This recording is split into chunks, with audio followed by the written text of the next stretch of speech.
Welcome back again to my YouTube channel, and for today's video, meron po tayong i-review at ito na nga yung Mr. Cash na guys. So, alam ko isa ka rin doon sa mga loaners na nag-install at nag-apply sa mga loan application tapos reject yung resulta. Na akala mo 91 days to 365 days yung repayment period, yung pala 7 days lang. Tapos paaasahin tayo sa dulo na pag-aantayin tayo ng ilang oras bago masabihing approve, pero sa dulo reject pala. So yan guys, dun sa last vlog ko na sinabi ko nga dun sa top 5 best loan application na naranasan ko or na-experience ko na. So ang number 1 ko dun si Mr. Cash. So bakit? Bakit ko naging number 1 si Mr. Cash? Kasi Mr. Cash, guys, siya ay low interest. So, siya yung pinakamababa. Siya yung nagbibigay ng pinakamababang interest or pagbabawas kapag nag-loan ka sa kanila. So, bali yung receivable amount mo is malaki-laki yung makukuha mo. And then, pangalawa, fast disbursement. Siya yung may pinakamabilis na pagdi-disburse ng pera. Once na na-approve ka, nandyan na agad yung pera.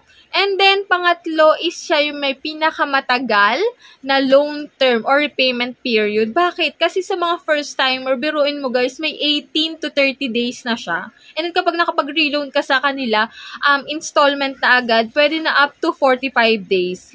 Installment na agad yung iyong loan term mo. So, biruin mo yun guys. Pag sa mga first-timer na maglo-loan ka sa mga ibang loan application, 7 days lang yung repayment period. Tapos yung sa kanilang advertisement nakalagay 91 days, 365 days daw, yung pala 7 days lang. So yan guys, kaya naging number 1 ko talaga si Mr. Cash. So ngayon guys, i-share ko sa inyo yung kung paano mag-loan dito sa Mr. Cash. Ito po guys ay para sa mga first timer na bago pa lang magda-download kay Mr. Cash na guys. Pero pwede rin ito sa mga nag-apply na kay Mr. Cash noon na na-reject. Baka this time, guys, ma-approve na kayo. So, ngayon, guys, ilalagay ko dyan yung link sa aking description box. Automatic na magda-download na yun. Hindi na kayo pupunta sa Google Play Store, no, guys? And then, may referral code ako na nilagay din dyan sa comments box. Pwede nyo yung magamit para makatulong na mapabilis yung approval nyo kay Mr. Cash, guys. Nga pala, guys, yung aking credit limit na kay Mr. Cash ngayon ay umabot na ngayon na 16,000 pesos. Biruin nyo guys, kapag talaga may tiwala sa iyo yung isang company is tataas ng tataas yung iyong credit limit. Syempre, hindi lang tiwala yun. Dapat marunong ka ring magbayad at on time ka magbayad, no?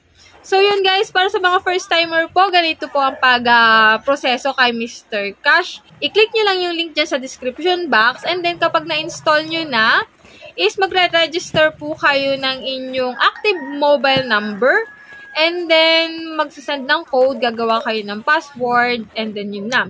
Kapag kayo ay interesadong mag-apply kay Mr. Cash, click nyo lang yung apply now, and then mapupunta na kayo dun sa mga dapat nyong fill upan. So tips ko lang guys na para maaprubahan kayo is fill upan nyo ng tama. Wala kayong aaktawan dun. Fill upan nyo lahat guys, and then dun sa 5 contact numbers na hinihingi nila is dapat totoo yung mga numbers na yun. Hindi haka-haka. Dapat mga active din yung mga numbers na ilalagay nyo doon. Kasi maaari na tawagan nila yun. And then after mo na ma-fill upan yung lahat ng sa identification, sa personal mo, sa work information, and then sa withdrawal method mo, is pwede ka na mag-submit ng loan. Nga pala guys, yung mga IDs na kailangan ay iyang mga yan.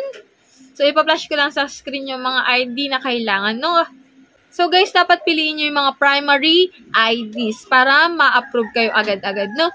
Sa disbursement method or sa re-release ng pera, pwede sa bank, sa GCash, and sa other e-wallets. So, ito guys, yung mga listahan ng mga bangko na pwede nyong gamitin. Kung may GCash naman kayo, mas maganda sa GCash na lang gamitin nyo, no? And then minsan, sa facial recognition, nagkakaroon tayo ng problem, no? doon sa last vlog ko about kay Mr. Cash, pinaliwanag ko doon kung paano ma-solve yung problema sa facial recognition. So, guys, kapag nagkaroon kayo ng problema sa facial recognition, is reinstall nyo lang yung app, then mag-fill up na lang kayo ng bago. Madali lang naman yung kanilang proseso. Ito pa yung maganda kay Mr. Cash. Bukod sa installment na siya, at mahaba yung kanyang repayment period. Alam nyo ba guys, meron siya guys na referral rewards sa kung saan pwede mo siyang ibawas dun sa mga interest or service fee at pwede mong buong makuha yung iyong niloloan. So, i-refer mo lang sa friends mo yung Mr. Cash and then magkakaroon ka na agad ng 5 pesos kapag sila ay nakapag-register successfully. And then meron kang 30 pesos kapag nakapag-loan sila kay Mr. Cash. So, diba? So, ngayon guys, meron na akong 4,000 mahigit na sa aking referral bonus.